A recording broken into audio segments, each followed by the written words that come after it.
ఈ రోజున వాక్య ధ్యానం కోసము కీర్తన 21వ కీర్తన 9వ వచనం.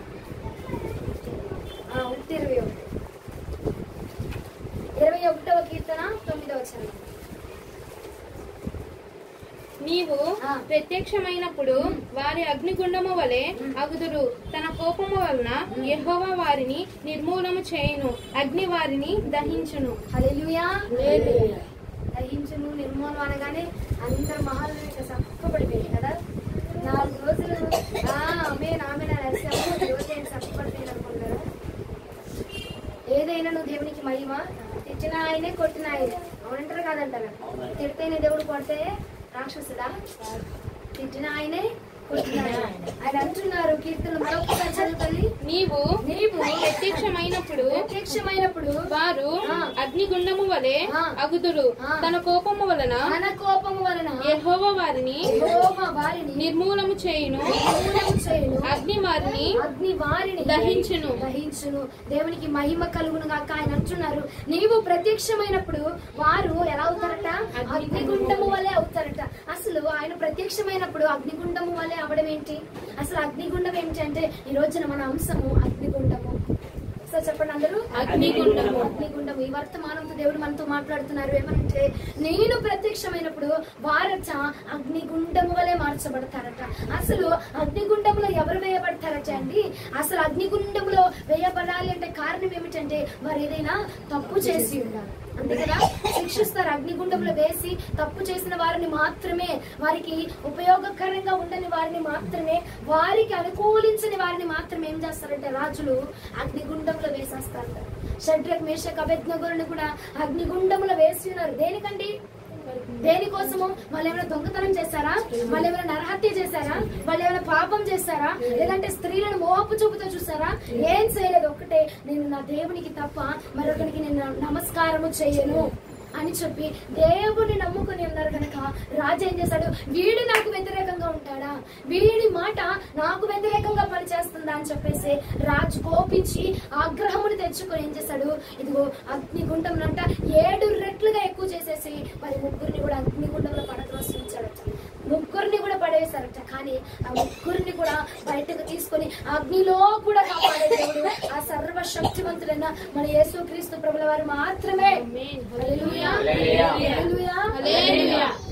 అగ్నిగుండంలో కూడా కాపాడే దేవుడు అండి. అగ్ని వచ్చిందా ఈ చిన్నదానికి మనం అనుకుంటాము వీటిలోంచి కాపాడగలడంటావా దేవుడు? వీటిలోంచి రక్షించగలరంటావా? ప్రార్థన చేస్తున్నాము, చిన్న ప్రార్థన, ఈ చిన్న ప్రార్థన వల్ల కాపాడగలిగిద్దంటే అక్కడ అగ్నిగుండంలో 7 రెట్లు పెంచారండి. ఒక్క శాతం వెళ్ళి పొయ్యి వెలిగించగానే వచ్చే అగ్ని కాదది, దానికి మించి 7 రెట్లు అధికమైన అగ్నిలో అంట వాడు త్వరగా అగ్నిలోనికి 4వ వ్యక్తిగా నా ప్రభు సంచరించాడు. అగ్నిలోనికి 4వ వ్యక్తిగా సంచారం చేస్తున్నాడు నా పరిశుద్ధాత్మ. హల్లెలూయా. ఆ పరిశుద్ధాత్మ దేవుడు ఈ రోజు అంటున్నాడు, నేను ప్రత్యక్షమైనప్పుడు వారిని నేనే అగ్నిగుండంలోనే పడేస్తా. అదేంటి ప్రభా? షడ్రక్ ని మేషక్ అబేద్నెగోల్ని నువ్వేం చేసావు? అగ్నిలో నుంచి బయటికి తీసుకొచ్చు. అవునా కదా అండి? ఏం మీరు స్పందించట్లేదు? అవునా కదా? అగ్నిలో నుంచి బయటికి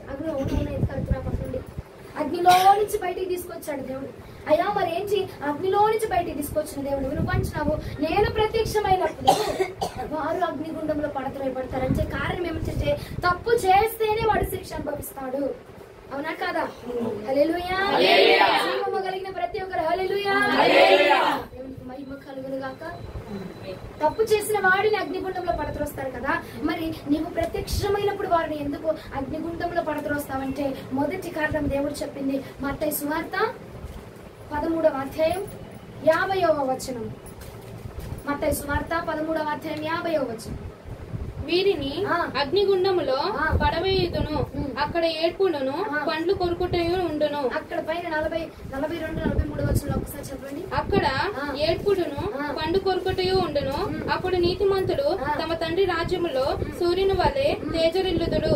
చెవులు గలవారు వినుగాక. ఇంకా పరలోక రాజ్యము పొలములో దాచబడిన ధనమును పోలి ఉన్నది. ఒక మనుషుడు దాన్ని కనుగొని దాన్ని దాచిపెట్టి అది దొరికిన సంతోషముతో వెళ్లి తనకు కలిగినదంతయు అమ్మి ఆ పొలమును కొనును. మరియు పరలోక రాజ్యము మంచి ముత్యములను కొనవెదుకుచున్న వర్తకుని పోలి ఉన్నది. అతడు అమూల్యమైన ఒక ముత్యమును కనుగొని పోయి తనకు కలిగినదంతయు అమ్మి దానిని కొనును. మరియు పరలోక రాజ్యము సముద్రంలో వేయబడిన నానా విధములైన చేపలను పట్టిన వలను పోలి ఉన్నది.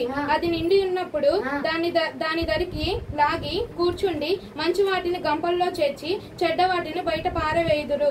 అలాగే కూడా యుగ సమాప్తి అందు జరుగును. ఎలాగా 48వ వచనం ఒకసారి చూడండి. అది నిండినప్పుడు దానిని దరికి లాగి కూర్చుండి మంచి వాటిని గంపలో ఉంచుతాడట, చెడ్డ వాటిని తీసుకెళ్లి వాడేస్తాడు. దేనికంటే ఇదిగో నీ యొక్క క్రియలను బట్టి అక్కడట తీర్పు జరగబోతా ఉన్నది. నీవు చేసిన దాన్ని ఇచ్చిన పనిని ఇదిగో ఇంకొక అధ్యాయంలో చూస్తే ఏముంటదంటే ఒక యజమానుడు వచ్చి ఇదిగో 10 వెండి నాణాలు ఒకరికి ఇస్తారు, 5 ఒకరికి ఇస్తారు, 2 ఒకరికి ఇస్తారు. అలాగొచ్చి ఒకరికి ఇచ్చి ఇదిగో ఏమంటారు, నేను విదేశాంలోకి వెళ్ళుచున్నాను, మరలా నేను తిరిగి వచ్చేటప్పటికి నేను చేయాలి వాటిని ఏం చేయమన్నారు? వృద్ధి చేయమని చెప్పారు కదా. వృద్ధి చేయమంటే 10 ఇచ్చినవాడు 5 ఇచ్చినవాడు బాగానే చేస్తాడు. 1 ఇచ్చినవాడు ఏమంటున్నాడంటే, అయ్యా నువ్వు ఇచ్చావు కదా, నువ్వు ఇచ్చింది ఎక్కడ దొంగలు చప్పరించేస్తారు అని చెప్పేసి నేను దాన్ని ఏం చేశాను, భూమిలో పాత పెట్టేశాను అయ్యా అని చెప్పి యజమాను చేయమన్నాడంటే, ఇదిగో వీడిని తీసుకెళ్లి చీకటి గదిలో పాడవేయండి, వీడిని తీసుకెళ్లి అగ్నిగుండంలో వేసేయండి, చీకటి గదిలో పాడేయండి అంటే దానికి కారణం ఏమిటంటే ఇచ్చిన తలంతులను వాడకపోవడం వలన వాడు ఏమైపోయాడండి, తప్పు చేసిన వాడిగా మార్చబడిపోయాడు. హల్లెలూయా. ఇచ్చిన వాటిని నీకు ఏ అభిషేకాన్ని అయితే ఇచ్చారో దేవుడు, నీకు ఏ యొక్క వాగ్దానం అయితే చేశారో, లేదంటే నీకు కొంతమందికి ప్రార్థన అనే తలంతులు ఇస్తారు. అందరూ చేసినట్టుగా వారి ప్రార్థన చేయరు. వారి ప్రార్థన ఒక కొత్త కోణంలో ఉంటది. వారి ప్రార్థన చేయగానే ఆ కార్యం జరిగిపోతా ఉంటుంది. ఇంకొంతమంది అభిషేకంతో నింపబడతా ఉంటారు. అభిషేకంతో దేవుడు దర్శనాలు చూపించి వారిని నడిపిస్తా ఉంటారు. నువ్వేం చేస్తామంటే మనము ఆ చేద్దాంలే చూద్దాంలే అని నిర్లక్ష్యంతో మనకున్న తలంతులను కూడా విడిచిపెడతా ఉంటాం. ప్రార్థనేగా, నాకు వచ్చిన ప్రార్థనేగా, ఎన్ని గంటలు చేస్తాను, ఎలాగో చర్చికి వెళ్తాను కాబట్టి మా పాస్టర్ అమ్మ గారు చేస్తున్నారు, వాళ్ళతో పాటు నేను ఏకీభవిస్తున్నాను, ఇక నేను చేసేదే ఉంది ప్రత్యేకంగా అని చెప్పి నాకు వచ్చిందేగా ఇక నేను ప్రత్యేకంగా చేసేది ఎందుకు అని చెప్పి మనం ఏం చేస్తామంటే మనకున్న దానిని మన దగ్గరే ఉంది కాబట్టి అది మనకి నిర్లక్ష్యం అయిపోతుంది. అది మన దగ్గరే ఉంది కాబట్టి దాన్ని చూస్తే మనకి ఏమొచ్చిందండి, నిర్లక్ష్యం వచ్చింది. అదే నీకు ఆ వరము దూరం అయిందనుకో నీకేం కలిగినప్పుడు దాని విలువ తెలిసింది, బాధ కలిగింది. కాబట్టి ఆయన అంటూ ఉన్నాడు, ఇదిగో విలువ నేను ఇచ్చిన దానిని వాడు కూడా అగ్నిగుండంలో పడతాడు. నేను ఇచ్చిన తలంతులే గాని ప్రార్థన అనే తలంతు ఇచ్చానా, వాక్యము చదివే తలంతు ఇచ్చానా, పాటలు పాడే తలంతులు ఇచ్చానా, ఇదిగో డ్రమ్స్ వాయించే తలంతులు ఇచ్చానా, నీకే తలంతులైతే ఇచ్చి నా పరిచయలో నేను వాడుకుంటున్నాను, నీకే ప్రార్థనలైతే ఇచ్చి నేను నా పరిచయలో వాడుకుంటున్నాను చూసావా. ఇదిగో ఈ 4 రోజులు కూడా మీరు అగ్ని ప్రాకారాన్ని పొందుకున్నారు, అగ్ని వేగాన్ని పొందుకున్నారు, ఇంకా అగ్నిని నేత్రాలను పొందుకున్నారు, అగ్ని కాలంలో మార్చబడ్డాము, ఈ అభిషేకాలు పొందుకున్నారు కదా. మనం ఏం చేస్తామంటే ఈ 4 రోజులు అయిపోయింది, 7 రోజులు అయిపోతుంది. 7 రోజులు ప్రార్థనలు అయిపోయినాక మళ్ళా ఏం చేస్తామంటే ఇంటర్కమ్మ ఇంటర్కమ్మ వచ్చి రావడా, ఆ అమ్మ పోవడా, ఈ అమ్మ రావడా, ఆ అమ్మ పోవడా, అంతే కదా. వాళ్ళు ముచ్చట్లు వీళ్ళు ముచ్చట్లు అయిపోతుంది. ఏం చేస్తున్నావు, ఈ అభిషేకాలు నువ్వు ఎక్కడ తీసుకున్నావు అక్కడే వదిలేస్తున్నావు, అదే విడిచిపెట్టేస్తున్నావు. ఇచ్చిన వాటిని వాడకుండా ఇచ్చిన వాటిని దేనికోసం ఇచ్చావయ్యా, నువ్వేం చేయమని ఇచ్చావు అన్న దాన్ని, నీకు ఇచ్చిన దాన్ని నువ్వు వాడకుండా దాన్ని విడిచిపెట్టేస్తున్నావు. కాబట్టి ఆయన అంటున్నాడు, తీర్పులో నేను అగ్నిగుండంలోనికి లాగవలసి వస్తున్నది. ఎందుకంటే మత్తయి సువార్త 13వ అధ్యాయం 49వ వచనంలో ఇలాగ మాట్లాడుతున్నారు, ఇదిగో మంచి వాటినట గంపలలో ఏరుతారట, పనికి రాని వాటిని, వ్యర్థమైన వాటిని, ఉపయోగం లేని వాటిని అంటే ఏం చేస్తారట, వాడవేస్తారట, విడిచిపెట్టేస్తారట, అగ్నిగుండంలో త్రోసి వేస్తారట. ప్రియ సహోదరుడా, ఈ రోజున నువ్వు ఉపయోగకరమైన పాత్రగా ఉన్నావా, ఉపయోగకరమైన దానిగా ఉన్నావా, వ్యర్థమైన దానిగా ఉంటున్నావా? ఒక్కసారి ఆలోచన చేయండి. అమ్మా ప్రార్థనేగా ఎన్ని గంటలు చేయమంటావు, ఎంతసేపు చేయమంటావు? నాకు వచ్చిన ప్రార్థనే, నేను చేసిన ప్రార్థనే, ఆ స్క్రిప్ట్ ఆల్రెడీ నా మైండ్ లో ఉండిపోయింది, నేను గంటలు చేయాల్సిన అవసరం లేదు, నాకు ఆల్రెడీ వచ్చింది కాబట్టి ఆయన ఇచ్చాడు కాబట్టి దాన్ని వాడు.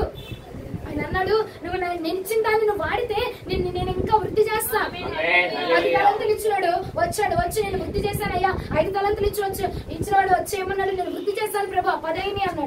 10 అంటే ఏమన్నాడు, ఇదిగో నీకు మరో 5 ఇస్తున్నాడు. మరికొన్ని నేను ఇస్తున్నాను, మరి వాటి మీద నేను అధికారిగా ఉంచుతున్నాను. హల్లెలూయా. నువ్వు నీకు ఇచ్చిన ఒక్క వరమైన ప్రార్థన చేసే వరమే నీకుందా? ప్రార్థన మాత్రమే చేయగలను ప్రభా, నా దగ్గర ఇంకేం లేదు.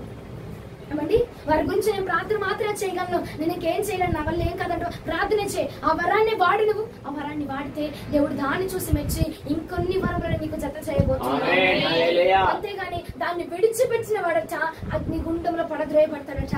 శ్రేష్టమైన వాటిని ప్రభు కోరుకుంటున్నాడండి. మనం కూడా మార్కెట్కి వెళ్ళి కొన్ని యాపిల్స్ తెచ్చుకున్నాం అనుకో, కుళ్ళిపోయినవి పాడైపోయినవి నీకు నచ్చని తెచ్చుకుంటామా? శ్రేష్టమైనవి, మంచివి, ఆరోగ్యానికి ఉపయోగపడేవి మాత్రమే తీసుకుంటున్నావు. అలాగే నా ప్రభు కూడా ఏదైతే శ్రేష్టముగా ఉన్నారో, ఎవరి భక్తి అయితే శ్రేష్టంగా ఉంటుందో, ఎవరి ఆత్మీయత, ఇదిగో నీ మనస్సుని చూసండి.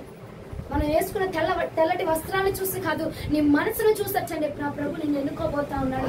శ్రేష్టమైన ఫలం ఏదో, ఇదిగో శ్రేష్టమైనది కానిది ఏదో ఎంచుకోబోతున్నాడట. మంచి వాటిని గంపలో వేయబోతున్నాడు, మంచి వాటిని గంపలో వేయబోతున్నాడు, పనికి రాని వాటిని అగ్నిగుండంలో వేయబోతున్నాడట. ఏమిటయ్యా అంటే, ఇదే నేను వారికి ఇచ్చే శిక్ష, ఇదే నేను వారికి ఇచ్చే రాజుగా నేను ఉన్నాను కాబట్టి నేను వారికి ఇచ్చే శిక్షదే. ఈ 4 రోజులు విన్నారు కాబట్టి 4 రోజులు ఆమె ఎస్సారు, కేకలు పెట్టారు, ఆత్మలు పొందుకున్నారు. 5వ రోజు ఏమైపోయింది? 5వ రోజు ఏమైపోయిందండి? మనము కొట్టినప్పుడే దేవుడు కాదు, కొట్టినప్పుడు కూడా దేవుడు అన్నారు. కొట్టినప్పుడేమో రావుడు అంటావు, కొట్టినప్పుడేమో దేవుడు అంటావు. అట్లా ఉండకూడదు. కొట్టినా ఆయన, తెచ్చినా ఆయన. అవునా? అయ్యా నేను తప్పు నువ్వు అంటే మీరందరూ కాముకున్నారంటే ఈ 4 అభిషేకాలు వదిలేస్తారనే అర్థమే కదా. ఆమె నేను చెప్పండి, ధైర్యంగా ఉంటే ఆమె నేను చెప్తా, అయ్యా నేను 4 వదిలిపెట్టను, ఈ 4 వదిలిపెట్టను. అగ్నిగుండాలు నేను ఎందుకు పడతాను ప్రభా? నువ్వు ఇచ్చిన దాన్ని నేను వాటి కోసమే కదా పోరాటం చేసింది. నువ్వు నాకు ఇచ్చావు కదా ప్రభా, నువ్వు నాకు ఇచ్చిన దాన్ని నేను వాడకుండా అగ్నిగుండాలు నేను ఎందుకు పడతాను ప్రభా అని ధైర్యంగా చెప్పలేక ఏం చేస్తున్నారు? జ్ఞానం చూస్తున్నారు. అంతేనా? హల్లెలూయా, హల్లెలూయా, హల్లెలూయా. నీరసంగా ఉన్నారేంటి వాళ్ళ? హల్లెలూయా, హల్లెలూయా. దేవునికి మహిమ కలుగును గాక. ఆయన అంటున్నాడు, నా శిక్షకు నువ్వు పాత్రుడు కాకుండానట్లుగా నేను నీకు ఇచ్చాను చూసావు, అది వాడు. నువ్వు 1 ఇచ్చానా, 2 ఇచ్చానా, 3 ఇచ్చానా, ఏది ఇచ్చినా అది నువ్వు వాడు. వాక్యం చదవడం నీకు బాగా వచ్చు. కొంతమంది వాక్యం చదువుతూ ఉంటే కూడా దానిలో తప్పులు వస్తా ఉంటాయి. ఎంత ఫ్లూయెంట్ గా చదివే వాళ్ళైనా సరే వాళ్ళకి తప్పులు ఉంటాయి. కానీ చదువు రానివాడు కూడా ఇదిగో అసలు ఆ తప్పులు లేకుండా చదువుతున్నాడంటే అది దేవుడు నీకు ఇచ్చిన వరం. దాన్ని ఉపయోగించు. బైబిల్ చదవడానికి కూడా సిగ్గుపడతా ఉంటారండి కొంతమంది. సిగ్గుపడబాక, అది దేవుడు నీకు ఇచ్చిన వరము. ఆ వరాన్ని ఇచ్చిన తలంతులను వాడితే అచ్చ ఇక మరికొన్ని వాటి మీద నిన్ను అధికారులుగా నియమిస్తాడట. ఇచ్చిన వాటిని వాడు. ప్రార్థన వరమే అవ్వని, ఇదిగో బైబిల్ చదవడమే అవ్వని, ఏదైనా మోకరించి కన్నీటి కార్చడం. కొంతమందికి ప్రార్థనలో కూర్చోగానే కన్నీరు వచ్చేసింది, అది కూడా ఒక వరమేనండి. ఎవరికి పడితే వాళ్ళకి రాదు. నన్ను కూర్చొని ఏడవమని నేను సాగు తీసుకుని అరగంటకు 30 గంటకో ఏడుస్తాను. కన్నీటి ప్రార్థన అనేది కూడా ఒక వరం అండి. ఆ వరాన్ని అంటున్నాడు ఆయన, ఇచ్చిన తలంతి ఏదైనా అవని, చిన్నదే అవని, అది వాడు. అది ఆయనలో వాడినప్పుడు దేవుడు మరికొన్ని వాటి మీద నేను అధికారిగా ఉంచి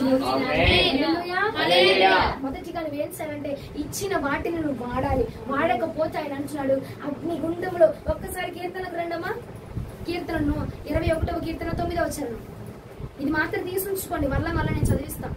21వ కీర్తన 9వ వచనం. నీవు ప్రత్యక్షమైనప్పుడు వారు అగ్నిగుండము వలె. ఎవరంట ఇచ్చిన వాటిని వాడకుండా ఉంటారు చూసావా? ఇచ్చిన తలంతులను వాడకుండా. కొంతమందికి దర్శనాలు చూసే తలంతు ఉండిద్దండి. వాళ్ళు ఏం చేస్తారంటే ఆ దేవుడేగా, ఆయన ఇష్టం వచ్చినప్పుడు నాకు చూపిస్తాడులే, నేను అడగాల్సిన అవసరం ఏమిటి. లేదంటే దర్శనాలు చూసి కూడా కొంతమంది నిర్లక్ష్యం చేస్తూ ఉంటారు. ఇదిగో నీకు ఈ కీడు జరగబోతుందని చూపించాడు, దాన్ని చూసి కూడా నిర్లక్ష్యం, దాన్ని చూసి కూడా విడిచిపెడతా ఉంటారు. దాన్ని వాడక విడిచిపెడతా ఉంటారు. నీకు దర్శనాలు చూసే వరం ఉందా? దేవుడు ఎవరి గురించి దర్శనం చూపించారో వారి గురించి నువ్వు బయలుపరిచి వెళ్ళి నువ్వు బయలుపరిచి నువ్వు ప్రార్థన చేయగా వారి గురించి దేవుడు దానిని మించి ఇంకొక వరము మీద నిన్ను అధికారులుగా నిలబెడతాడు. ఏ వరమునైతే నువ్వు పొందుకున్నావు. కళలు చూస్తారు కొంతమంది, లేదంటే కొంతమంది కళలకు అర్థం చెప్తారు, కొంతమంది భాషలకు అర్థం చెప్పే వరం కలిగి ఉంటారు, కొంతమంది అన్య భాషలు మాత్రమే మాట్లాడుతూ ఉంటారు. ఇలాంటి వరములు అనేకమైన వరములు ఉన్నాయి కదా. ఈ తలంతులన్నిటిని నువ్వేం చేయాలంటే వాడాలా. నువ్వు వాడినప్పుడే నీకు ఇంకొక అధికారాన్ని ఇస్తాడండి. వాడకుండా నేను ప్రార్థన చేస్తాను, నా పట్ల కార్యం జరగట్లేదు, లేదంటే మరొకటి అంటా ఉంటారు. దేనికోసం అంటే నువ్వు వాడే కదా నువ్వు చూపించాలా, పని చేసి నువ్వు జీవితం అడగాల. హల్లెలూయా సప్పుగా చెప్తున్నారు. హల్లెలూయా. ఇక్కడ పనిష్మెంట్ కావాలి, ఉద్యోగులకు ఇచ్చినట్టు అవసరం లేదు కదా. చక్కగా చెప్పండి. పని చేసిన వాడు మాత్రమే జీతం అడగాల, పని చేసిన వాడు మాత్రమే జీతాన్ని ఆశించాలా. నువ్వు పని చేసి ఆ జీతాన్ని అడుగు. పని చేయకుండా అయ్యా ఏంటి నేను ప్రార్థనా పరురాలను కదా, నేను నీ మందిరానికి వస్తున్నాను కదా, అయినా నా పట్ల కార్యాలు జరిగించవెందుకు? నీ పట్ల నా మనసులో ఎక్కడో చిన్న మూల నాలుగు గదులు ఉంటాయంట ఉదయంలో, ఆ 4 గదులు నీకు సానం ఇచ్చాను కదా, నువ్వేంటి కార్యం జరిగించవు? ముందు నీకు ఇచ్చింది వాడు, నీకు ఇచ్చిన పని నువ్వు జరిగించి అప్పుడు నువ్వు జీతాన్ని ఆశించగా నేను సంతృప్తి పరుస్తానట. 21వ కీర్తనలో అంటున్నాడు చూడండి, ఒకసారి చదువు తల్లి. నీవు ప్రత్యక్షమైనప్పుడు వారు అగ్నిగుండము వలె అగుదురు. ఆయన ప్రత్యక్షమైనప్పుడు నీకేం మిగిలింది? అప్పుడు ఇస్తాడు. ఇప్పుడు అడుగుతున్నావు ఇవ్వేంటయ్యా ఇవ్వయ్యా, ఇప్పుడు అడుగుతున్నావు అప్పుడు ఇవ్వబోతున్నాడు అట్ట. హల్లెలూయా, అట్ట చెప్పాలా హల్లెలూయా అని. దేవుని మహిమ కలుగును కాక. ఇప్పుడు అడుగుతున్నావు కదా ఇవ్వవేంటి అప్పుడు ఇస్తాడు. అప్పుడు అది పొందుకోకుండా ఉండాలంటే ఇప్పుడు నువ్వు చేయవలసింది ఏంటంటే నీకు ఇచ్చిన ప్రతి తలంతును కూడా వాడాలా. అగ్ని ప్రాకారం రోజున ఏం చెప్పి ఉన్నాడు దేవుడు, అగ్ని నేత్రముల రోజున ఏం చెప్పి ఉన్నాడు, అగ్ని కణములో ఏం చెప్పి ఉన్నాడు, ఇదేంటి నిన్నటి ఏం చెప్పాము, అగ్ని మేఘములో ఏం చెప్పి ఉన్నారు. నువ్వు విడిచిపెట్టక వెంబడించాలట. అంటే దేవునికి ముందే తెలుసు మనం విడిచిపెట్టేస్తామని. అందుకే ఈ రోజున ఈ వాక్యాన్ని తీసుకొచ్చి చెప్తా ఉన్నారు. ఏం చేస్తామండి మనం మానవులకి సహజంగా ఉన్న నైజం ఏంటి? మర్చిపోవడమే, ఏదైనా మర్చిపోవడమే. అది మర్చిపోకుండా దేవుడు అంటున్నాడు ఇదిగో నీకు అగ్నిగుండం ఉన్నది, అగ్నిగుండం ఉన్నది కనుక నువ్వు జాగ్రత్త పడి నేను ఇచ్చిన దాన్ని వాడు. నీకు ఏ అభిషేకాన్ని ఇచ్చాను దాన్ని వాడు, ఏ యొక్క వరమునిచ్చాను దాన్ని వాడు. ఇచ్చిన వాటిని నువ్వు వాడగా నేను హెచ్చిస్తా. వాడకుండా నాకు అగ్నిగుండం నీకోసం సిద్ధంగా ఉన్నది. హల్లెలూయా, ఆమేన్ అంటారు. దీనికి అగ్నిగుండానికి మాత్రం ఆమేన్ చావట్లేదు. ప్రకటన గ్రంథము 20వ అధ్యాయం 15వ వచనం. ప్రకటన గ్రంథం 20వ అధ్యాయం 15వ వచనం. ఎవని పేరైనను జీవ గ్రంథమందు వ్రాయబడినట్లు కనబడని ఎడల వాడు అగ్నిగుండములో పడవేయబడును. నేను చెప్పాను మీ అందరి బైబుల్ అదేగా ఉంది. నేనేం చెప్పట్లేదమ్మా, మళ్ళీ నా మీద తిరగబాకండి. నేనేం చెప్పలే. ఆయన అంటున్నాడు జీవ గ్రంథములు ఎవరి పేరైతే లిఖించబడకుండా ఉంటుందో వాళ్ళని ఏం చేస్తాను? క్రైస్తవుడు నువ్వు ముద్ర వేసుకోవడం కాదు, ఆయన అక్కడ ముద్ర వేయాలి. నీ భక్తి అక్కడ ముద్ర వేసే విధంగా నీ భక్తి జరిగించాలా. ఏ విషయంలో అయినా క్రైస్తవుడు అని నువ్వు ముద్ర వేసుకోబాక, ఆయన వేసే విధంగా నీ భక్తి కొనసాగించబడాలి. ప్రాణములకైనా తెగించే ఎంతో మంది గొప్ప సేవకులు ఉన్నారండి. ఎంతో మంది మనం ఏంటంటే మనము తిన్నామా, మనము ఉన్నామా, మనం జరిగించుకున్నామా. దేవుడు అంటే ఏదో ఆదివారం వెళ్ళొచ్చేయడమేనమ్మా, అంతే. క్రైస్తవులు అంటే ఏంటి? ఆదివారం వెళ్ళామా వచ్చామా అంతే, అయిపోయింది అంతే. దాన్ని బట్టి నీ యొక్క పేరు జీవ గ్రంథంలో లిఖించబడదు. దాన్ని బట్టి నీ పేరుని జీవ గ్రంథంలో రాయడండి. దానికోసం కొన్ని త్యాగాలు చేయాలి, నువ్వు కొన్ని సమర్పణలు చేయాలి, నువ్వు కొంత త్యాగం, నీ యొక్క సమయంలో కొంత త్యాగాన్ని చేయాలా, నీ యొక్క బలంలో కొంత త్యాగం చేయాలా, నీ ధనంలో కొంచెం త్యాగం చేయాలా. దేన్నైతే త్యాగం చేస్తావు? ఇప్పుడు నువ్వు ఇల్లు కట్టుకోవాలనుకుంటున్నావు, కట్టుకోవాలని కానీ వెళ్ళిపోయి ఒక బండ మీద కూర్చొని 2 చేతులు పైకెట్టేసి దేశ చేస్తే ఆ ఇల్లు కట్టబడిద్దండి. దానికి తగిన వ్యయమునండి నువ్వు ఖర్చు చేయాలా. దానికి తగినది నువ్వు ఖర్చు చేస్తేనే ఆ ఫలమైనా సమయమైనా ధనమైనా నువ్వు ఖర్చు చేస్తేనే అక్కడ ఇంటి నిర్మాణం అనేది జరుగుతూ ఉంటది. నువ్వు క్రైస్తవుడని, నేను క్రైస్తవురాలని, నేను ప్రార్థనకి వెళ్తున్నాను, నేను ఇన్ని వరాలు పొందుకున్నా, ఇన్ని అభిషేకాలు నాకు ఉన్నాయి అని చెప్పుకుంటూ తిరిగితే కాదు. దాన్ని నువ్వు మొదటిగా వాడాలా. వాడిన దానిని నువ్వు క్రియల్లో పెడుతూ ఇదిగో నువ్వు క్రైస్తవులుగా నువ్వు జీవించున్నప్పుడు దేవుడు నీ భక్తిని మెచ్చి ఒకరోజు చూస్తావా. నీ ధూపం ఎలా ఉండాలంటే అనేక మంది ఒకేసారి ప్రార్థన చేస్తూ ఉన్నారు. అదే టైంలో నువ్వు కూడా వచ్చి ప్రార్థన చేస్తా ఉంటే ఆ ధూపముల కంటే ఇంపైన ధూపముగా నా ప్రభుకు నీ ధూపం వెళ్ళిపోయింది. ఆ ప్రార్థనల కంటే ఆగండి నా బిడ్డ చేస్తుంది, ఆగండి ఒక నిమిషం ఆగండి, నేను ఇంపార్టెంట్ కాల్ అనుకుంటా, ఇంపార్టెంట్ ప్రేయర్ చేస్తా ఉంది, ఒక నిమిషం ఆగండి అని చెప్పి ఆ ధూపాలను విడిచి నీ ప్రార్థన వద్దకు రావాలి. అలాంటి రుచికరమైన అలాంటి సువాసన ప్రార్థన నువ్వు చేయాలా. అలాంటి భక్తి, నీ భక్తిని చూసట ఆయన ఆశ్చర్యపడిపోవాలట. నీ భక్తిని చూసి ఆయన సంతోషించాలట. మనిషి కుమారుని చూసి తండ్రి ఎలాగైతే సంతోషించి ఉన్నారో ఇదిగో నిన్ను చూసి నీ భక్తిని చూసట ఆయన ఎలాగో సంతోషించాలా. ఇప్పుడు మాత్రమే జీవ గ్రంథంలో మన పేరు లిఖించబడతా ఉన్నదండి. మనము కొంత ఖర్చు చెయ్యాలా. వెళ్ళామా, ఇదిగో ఇంతకు ముందు నేను చేశాను, ఇప్పుడే కొంచెం పరిస్థితుల ప్రభావమును బట్టి నేను తగ్గి ఉన్నాను కాదు. నువ్వు ఆయన నిన్న నేడు రేపు ఏకరీతిగా ఉన్న దేవుడు కదా. నీకు కూడా ఎలా ఉండాలా? ఆయన బిడ్డవి కాబట్టి నిన్న నేడు రేపు ఉన్నదైనా లేనిదైనా ఏమైనా కష్టమైన నష్టమైన ఏ బాధ అయినా ఎలా ఉండాలా? క్రీస్తు బిడ్డగానే ఉండాలా. ఏకరీతిగా నువ్వు పని చేయాలా, ఏకరీతిగా నువ్వు ఉండాలా. హల్లెలూయా. అప్పుడు మాత్రమే మన పేరు జీవ గ్రంథంలో రాయబడుతున్నదండి. ఆయన అంటున్నాడు, జీవ గ్రంథంలో ఎవరి పేరు కనబడకపోయినా నేను వాడిని ఏం చేస్తా? అగ్నిగుండంలో వేసేస్తా. మొదటిది ఏం చెప్పారు? ఇచ్చిన తలంతులు వాడాలా, ఇచ్చిన అభిషేకాన్ని వాడాలా. అయ్యా ఈ రోజు కూర్చో, ప్రార్థనలో కూర్చొని నాకే అభిషేకాలు ఇచ్చావు, నాకే తలంతులు ఉన్నాయి, నాకు చూపించండి. ఆ తలంతులను వాడి నిన్ను మహిమపరిచే కృప నాకు దయచేయండి అని ప్రార్థించేయి రాత్రి. ఆ ప్రార్థన నిన్ను అగ్నిగుండం నుంచి తప్పించబోతావు. అలాగే అయ్యా నా భక్తులు ఏ కొరత ఉంది, నీకు ఏది కొరతగా ఉంది, జీవ గ్రంథంలో రాయించబడాలంటే, నా పేరు లిఖించబడాలంటే నేను ఎంతగా ఖర్చు చేయాలా, ఎంత భక్తి నీకు కావాలా, ఎంతటి కోరుకుంటున్నావు నువ్వు ప్రార్థన చేయగా నా ప్రభు నీకు దాన్ని బయలుపరచబోతా ఉన్నాడు. హల్లెలూయా. జీవ గ్రంథంలో లిఖించబడని వాడు అగ్నిగుండంలో త్రోయబడుచున్నాడట. ఒకసారి ఆలోచించండి ప్రియ సహోదరి సహోదరుడా. వెళ్ళామా వచ్చామా అయిపోయిందా, మనం చూసుకున్నామా, మన పిల్లలు మన భర్త మన కుటుంబము కాదు. తర్వాత నీ మరణము తర్వాత ఇంకొక జీవితం ఉన్నది కదా. ఇంకొక జీవితం కష్టముగా ఉంటుందండి. ఎవరు నమ్మినా నమ్మకపోయినా ఇది వాస్తవం. ఇంకొక జీవితం ఉన్నది, పరలోకము నరకము తథ్యముగా ఉన్నది. దానిలో ప్రతి ఒక్కరి లెక్క ఆయన తేలబోచు ఉన్నాడు. తెలిసి కూడా ఏం చేస్తామంటే కొంత మనము నిర్లక్ష్యం చేస్తూ ఉంటాము. మన పరిస్థితులే నిర్లక్ష్యానికి కారణం కావచ్చు. నీ యొక్క కుటుంబంలో ఉన్న కారణాలే నిర్లక్ష్యం అవ్వచ్చు. నీ కుటుంబ పరిస్థితి ఏదైనా క్రీస్తు మనవాడండి. క్రీస్తు మనవాడు కాబట్టి ఆయన దానిగా ఆయన వాడిగా పని చేసినప్పుడు ఆయన నీ వాణిగా పని చేసి నీ పేరును ఆయన జీవ గ్రంథంలో రాయబోతా ఉన్నాడు. ఎంతో మందిని అయ్యో నేను చర్చికి వెళ్ళిన ప్రతి ఒక్కరి పేరు రాసేయడట. మందిరానికి వెళ్ళిన ప్రతి ఒక్కరు కూడా కాదు. మందిరానికి వెళ్ళిన ప్రతి ఒక్కరి పేరు నువ్వు రాసేస్తావా? నీ దేవుడిని నమ్ముకున్న వారినంతా, దేవుడిని తెలుసుకున్న వారినంతా యేసయ్య తెలుసా అంటే చిన్నపిల్ల నుంచి పుట్టిన పసిపారుడి నుంచి పండు ముసలోరి వరకు చెప్తారు. యేసు ప్రభువు వారు నాకు తెలుసు.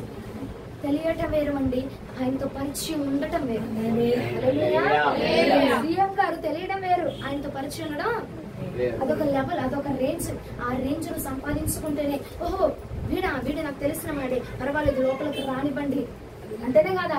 సీఎం దగ్గరికి వెళ్ళి అయ్యా నువ్వు నాకు తెలుసయ్యా, నేను ఫోటోలో చూస్తున్నాను టీవీలో చూస్తున్నాను, నాకు తెలిసిన వాడివి, నా లోపల రాని అంటే రాయిస్తాడా? నాతో నీ పరిచయం ఉండాలా. ఆ పరిచయం ఏమంటే ఇదిగో నిన్ను లోపలికి ఆహ్వానించే పరిచయమే ఉండాలా. హల్లెలూయా. ఆయన పరలోకంలో మనకు ఒక సీఎం ఉన్నాడు కదా, మనకు ఒక బియ్యం ఉన్నాడు కదా. ఆయన నిన్ను లోపలికి రానిచ్చే విధంగా నీ పరిచయం ఉండాలి. అప్పుడప్పుడు వెళ్ళిపోయి దసరా పండగలా ఉగాది పండగలా అప్పుడప్పుడు వచ్చే వాటిగా కాదు, దినము కూడా ఆయనకు కనపరచబడాలి. దినము నీ భక్తి ఆయనకి కనపరచబడాలి. ఈ బిడ్డ నాకు పరిచయం ఉన్న బిడ్డ, నా బిడ్డ లోపలికి రానివ్వండి అని చెప్పి నీ కోసం మూయబడిన తలుపుల సైతం తెరచి ఉంచాలి. అది అగ్నిగుండంలో నుంచి నేను తప్పించబోతుంది. ప్రతి రోజు ఆయనతో నీకున్న సహవాసము నేను అగ్నిగుండంలో నుంచి తప్పించబోతాను. ఒక్క మాట చూపిస్తా చూడండి. ప్రకటన గ్రంథము 21వ అధ్యాయం పక్క పేజీ తిప్పితేనే వచ్చేసింది. 8వ వచనం. పిరికివారును అవిశ్వాసులను ఆశలను నరహంతకులను వ్యభిచారులను మాంత్రికులను విగ్రహాధికులను అబద్ధికులందరూను అగ్నిగంధకంలో మండుగుండంలో పాల్పొందుతారు. ఎంతమంది లెక్కండి ఒకసారి. పిరికివారు అవిశ్వాసులు నరహంతకులు వ్యభిచారులు మాంత్రికులు అబద్ధికులను. అబద్ధం చెప్పినా కూడా అగ్ని కూడా ఉందంట. మయములు కొత్తిమీర 10 రూపాయలదా అంటే 5 రూపాయలదే అబద్ధం. ఏ అగ్నిగుణమై అంతే కదా. 5 రూపాయలే తీసుకున్నాను, నువ్వు ఏంటి 40 రూపాయలు అంటావేంటి? లెక్క తేడా అతను ఏం రాయను, లెక్క చూసుకుంటా కొట్లో. అగ్నిగుండం సిద్ధంగా ఉందండి, అది గుర్తు పెట్టుకోండి. అబద్ధికులు కూడా అగ్నిగుండంలో వేయబడతారు. ఇంకొకటి పిరుగోడు, ఆడ చున్నీ తగిలిస్తా ఉంటారు, నల్ల చున్నీ తగిలిస్తారు, లైట్ నీడు ఆడేం కనపడి అదేంటి ఆడేదో తలకి కనపడుతుంది నాకు. ఇక నేను వెళ్ళా గదిలోకి, ఇక నేను వెళ్ళిన అటువైపుకి వెళ్ళను. పిరికి వారికి కూడా అగ్నిగుండము ఆహ్వానం పలుకుతుందట. అపహాస్యం చేసేవారు, ఇంకెవరు నరహత్య చేసేవారు, ఇంకెవరినానా విశ్వాసులు. అవిశ్వాసం ఉండే ఇది మనలో చాలా మట్టుకుండిద్ది. ఏంటంటే ఏదైనా ప్రార్థన చేస్తావు, ఆల్రెడీ నువ్వు ఇచ్చేస్తావు, అక్కడ ఇచ్చేసి ఏమంటావు జరిగిద్దా జరగదా చేస్తాడా చేయడా? అబ్బా నువ్వు కూడా ప్రార్థనలు కట్టవే, నువ్వు కూడా చేయవే, టెన్షన్గా ఉంది, ఏమైపోతే అర్థం కావట్లేదే అంతేనా? అవిశ్వాసం మండ. ఏమంటావు? చేస్తున్నాను, జరిగిద్దో లేదో, వస్తుందో లేదో, అయ్యో వచ్చిద్దో లేదో, నలిపి అరచేతిలో రేఖలు అరిగిపోతున్నాయి. కానీ నీ అవిశ్వాసంలో మాత్రం మార్పు రాదే రాదు. ఒకసారి చేస్తాడు అని నమ్మకంతోనే కదా ఆయన దగ్గరికి వచ్చి చెప్పావు. ఆయన చెయ్యగలడు అనే విశ్వాసంతోనే కదా వచ్చావు. మరలా అవిశ్వాసంగా ఎందుకు మార్చబడుతున్నావు? ఆయన చేస్తాడని ఆయన అన్నాడు, ఇదిగో విశ్వాసముతో నువ్వు ఏది అడిగినా నేను అది చేస్తానని. విశ్వాసముతో అడుగు, అయ్యా ఇది నువ్వు చేయగలవు అంటే తప్పకుండా ఆయన చేయగలిగిన దేవుడు. ఎంతో గొప్ప దేవుడు ఆయన. నువ్వు ఏది అడిగినా ఇది అసాధ్యం అంటే ఆయనకు అసాధ్యమైనది ఏది లేదు. అవిశ్వాసముతో నిన్ను నువ్వు భ్రమపరచుకొని నువ్వు మోసగించబడడం తప్ప అక్కడ జరిగేదేం లేదు. జరగదేమోలే, వాళ్ళ వల్ల అవ్వదేమోలే, ఆయన వల్ల అవ్వదేమోలే, ఆయన చేయలేడేమోలే. ఆయనకు అసాధ్యమైనది ఏది కూడా లేదు. శాసించగలిగిన వాడు. మరణమే ఆయన ఆపలేకపోయింది. ఏదైనా దాన్ని ఆయన ఎవరు ఆపగలరిక? మరణమే ఆపలేకపోయిందచ్చ. హల్లెలూయా. మరణము రుచి చూసి ఆయన తిరిగి లేచిన దేవుడు. నీ సమస్య ఎంత అంటే ఆయనకు ఆవగించంత కూడా పట్టదు. దాన్ని తీసి పెరికి వేయగలడు. విశ్వాసముతో అడుగుతావు, ఆ విశ్వాసపు ప్రార్థన విజయము చేత నింపబడబోతున్నది. ఇంకెవరు నాన్న?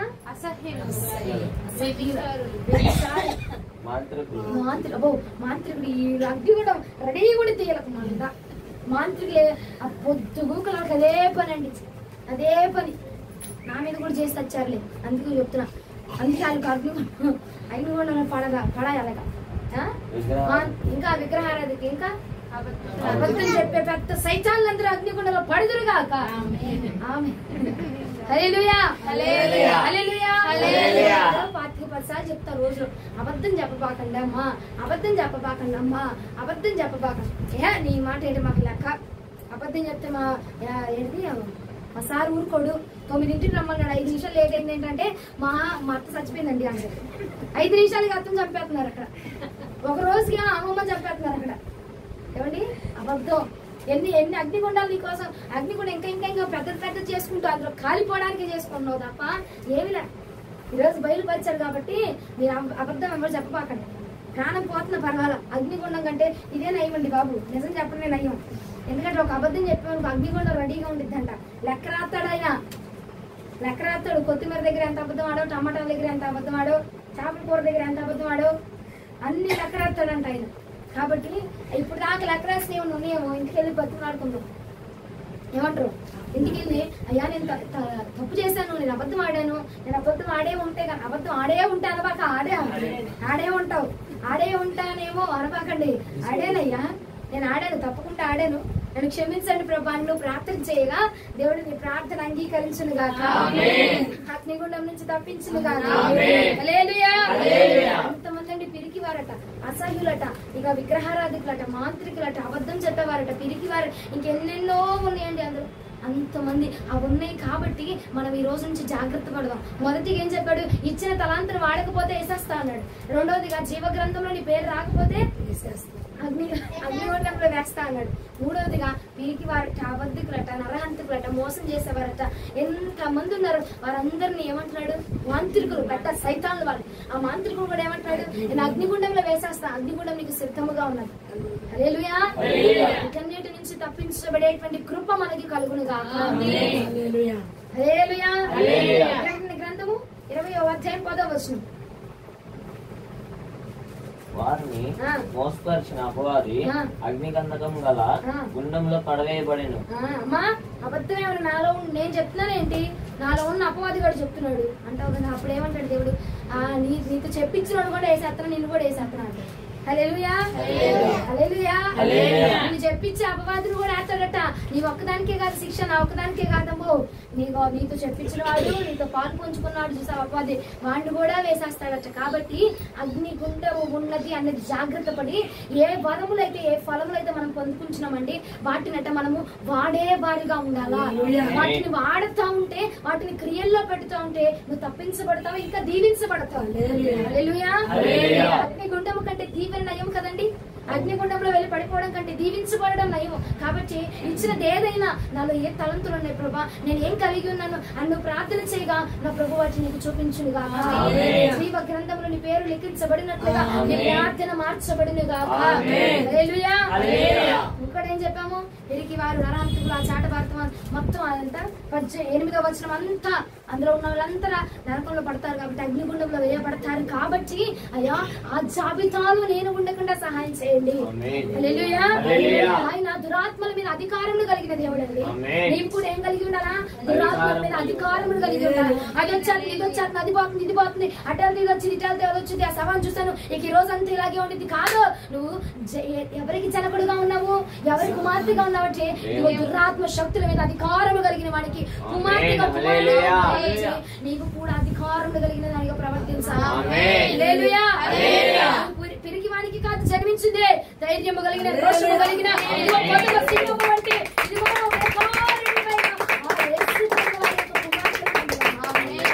కుమారులం, ఆయన కుమార్తెలము గనక నువ్వు ధైర్యము తెచ్చుకోవాలి.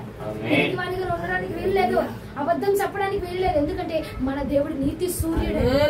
నీతి సూర్యుడు అయినా నిజములు మాత్రమే వెల్లడిపరుస్తాడచ్చా. నువ్వేదంటే ఏమన్నా నువ్వు అవునంటే అవును, కాదంటే కాదు, అంతకు మించి మరో మాట నీలోంచి రాకూడదు.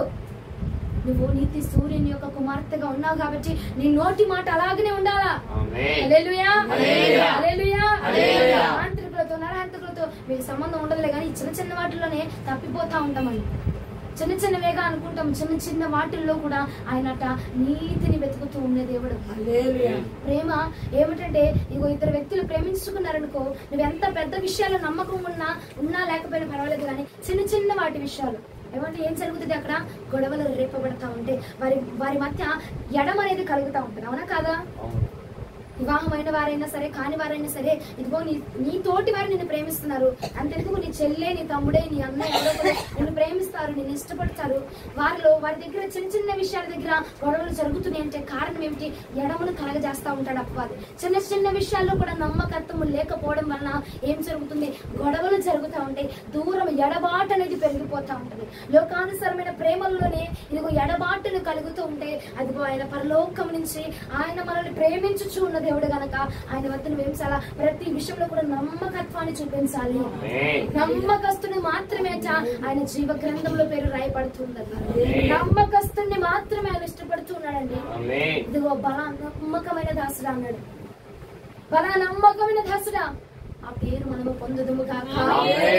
వృద్ధి చేసిన వాడిని చెప్పాడు, ఇచ్చిన తలంతుల్ని తనేం చేశాడు? వృద్ధి చేశాడు, ఇంకా డబల్ చేశాడు. డబల్ చేస్తే ఏమన్నాడు? బలా నమ్మకమైన మంచి దాసుడా. ఆ దాసుని యొక్క పేరు మనము కూడా పొందుదుముగా. నమ్మకమైన వాడిని మాత్రమే ఆయనతో పాటుగా ఉంచుకుంటారట.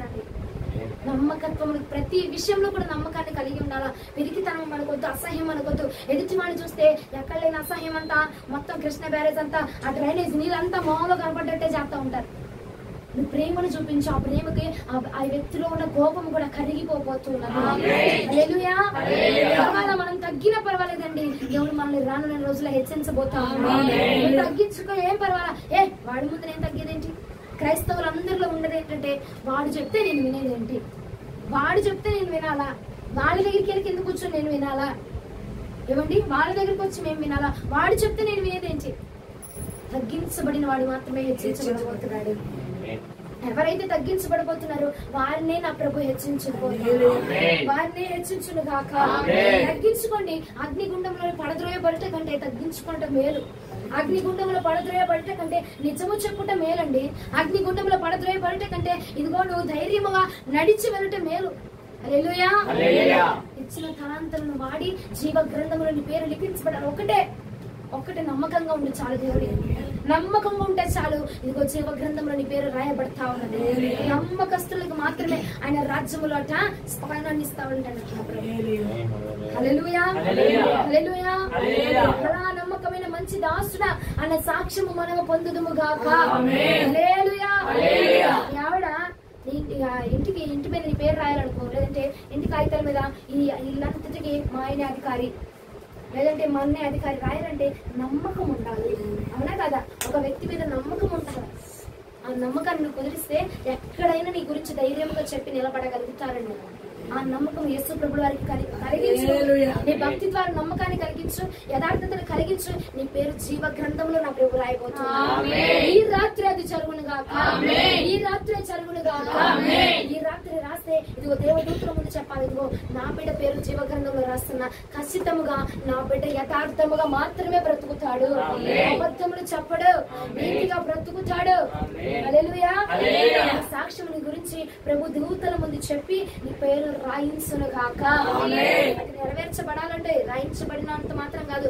ఎరేజర్ ఉండిద్ది ఆయన చేతిలో, పెన్ను ఉండిద్ది. పెన్ను ఏముండిద్ది, రాత్రి ఏముంటాడు అనుకోవాక. ఆయన తుడిపి వేయడం కూడా ఆయనకి అసాధ్యమేం కాదు. తుడిపి రాస్తాడు, పెన్ను ఉండిద్ది, ఎరేజర్ కూడా ఉండిద్ది ఆయన చేతిలో. ఆయన రాస్తాడు. నీ మీద నమ్మకం కొంచెం కలుగుతున్నాడు, రాశాడు అనుకో. రాసినప్పటి నుంచి ఇంకా మనలో దుష్టుడు ఇంకా రేగిపోతా ఉంటాడు, మన పడత వేయడానికి. అవి గ్రహించుకొని జయించిన వాడు తుడిపించుకోకుండా ఉంటాడు. గ్రహించకుండా మూర్ఖంగా ప్రవర్తించేవాడు ఏం చేస్తాడంటే నిమిషం కూడా పట్టదు, వెంటనే తుడిచేస్తాడు దేవుడు. జీవగ్రంథుల పేరు రాసి తుడిచే శక్తి ఆయనకు ఉన్నది కనుక మరలా ఒక్కసారి రాసి తుడిపించుకోకుండా ఉండేటువంటి భక్తి మనము కలిగి ఉందాము. హల్లెలూయా, హల్లెలూయా. ఒకసారి దానియేలు గ్రంథంకి రండి, నేను ముగించేస్తున్నాను.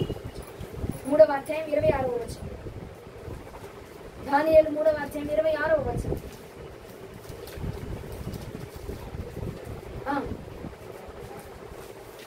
అక్కడ కష్టకరమైన పేర్లు ఏం లేవు, చదవండి. అంతటా నెబుకద్నెజరు వెడిమి కలిగి మండుచున్న ఆ గుండము వాక్య దగ్గరకు వచ్చి షడ్రకు మెషకు అదనకు అని వారులారా, మహోన్నతులకు దేవుని సేవకులారా, బయటికి వచ్చి నా ఎద్దకు రండి పిలువగా షడ్రకు మెషకు అదనకు ఆ అగ్నిలో నుండి బయటికి వచ్చింది. దేవుని నామం పేరట అగ్నిగుండంలో వేయబడ్డారు కనుక మరలా వారు తిరిగి వచ్చారట. అందరు గొంతులు పోయి నీరసం వచ్చేస్తాము. దేవునికి మహిమ కలుగును గాక. రాజు ఎవరైతే వేశాడు అగ్నిగుండంలో అతనే అంటున్నాడు వచ్చి, మహోన్నతమైన దేవుని యొక్క నామం పెట్టి మీరు బయటకు రండి, మీరు బయటకు వచ్చేసేయండి. మీరు నమ్ముకున్న దేవుడు ఎంతో గొప్పవాడు, మహోన్నతమైన దేవుని సేవకులారా బయటికి రండి, బయటికి రండి అని ఆహ్వానించుచున్నాడు. వచ్చండి, ఎలాగైతే వెళ్ళారు అలాగే మరలా బయటకు తిరిగి వచ్చున్నాడు. లోకానుసరమైన శ్రమలు నిన్ను అగ్నిగుండం వంటి నిన్ను అగ్నిగుండంలో పడవేయాలనుకున్నా సరే ఎలాగ వెళ్ళావు మరలా అలా తిరిగి రప్పించే దేవుడు మహోన్నతుడు నీ పక్షంలో ఉన్నాడు. మహోన్నతుడు నీ పక్షంగా ఉన్నాడు కనుక ఏ సమస్య అయితే నిన్ను అగ్నిగుండంలో వేయాలని చూసిందో ఆ సమస్యలో నుంచి నిన్ను బయటికి ఆయన లాగగలిగే గొప్ప దేవుడు. ఒక్కటే ఆయనకు నమ్మకమైన దాసులుగా ఉండు. ఆయన కోసము అగ్నిగుండంలోనికి వెళ్ళడానికి సిద్ధపడిపోయారు కాబట్టి ఆయన వారి కోసం వెళ్ళాడండి అగ్నిగుండంలోనికి. వారు వెళ్ళడానికి ఇష్టపడ్డారు, వాళ్ళు చేయడానికి ఇష్టపడ్డారు కాబట్టి దేవుడు కూడా చేయడానికి ముందుకు వచ్చాడు. మనం ఏం చేస్తామంటే మనం చెయ్యము, కానీ అయ్యా నువ్వు చేసేయ్యా, నువ్వు జరిగించేయ్యా కాదు. మనం ఏం చేయాలా, షడ్రక్ మేషక్ అబేద్నెగో ముందు అగ్నిలోనికి వెళ్ళడానికి ఇష్టపడిపోయారు. అంతేగాని ముందే కళ్ళగల్లా నా దేవుడు వచ్చేస్తాడు బయటకు లాగేస్తాడు, జుట్టు కాలదు బట్టలు కాలదు, ఏం కళ్ళగల్లా ముందు కళ్ళగలేదండి. వెళ్ళినాక దేవుని యొక్క శక్తిని వాళ్ళు చూసి వెళ్ళడానికి ఇష్టపడు, నువ్వు చేయడానికి ఇష్టపడని చేస్తున్నాము. నా ప్రభు నీతో కూడా రాబోతున్నా, నా ప్రభు అగ్నిగుండంలో నీతో పాటుగా సంచరించబోతా, నీ సమస్యల గుండంలో నా ప్రభు నీతో పాటుగా సంచరించబోతా, బయటకు లాగబోతున్నా. చేయడానికి కోరుకుంటే అతను నీ పక్షంలో గొప్ప కార్యములు జరిగించబోతా. అడుగు వెయ్యి, నీతో పాటు నా ప్రభు అడుగు వేస్తావు. చెయ్యి, నేను నీ పక్షంగా చేయబోతున్నా. మహిమ కలుగును గాక. వాక్యం ప్రభు మన వెనుకల్లో దీవించును గాక.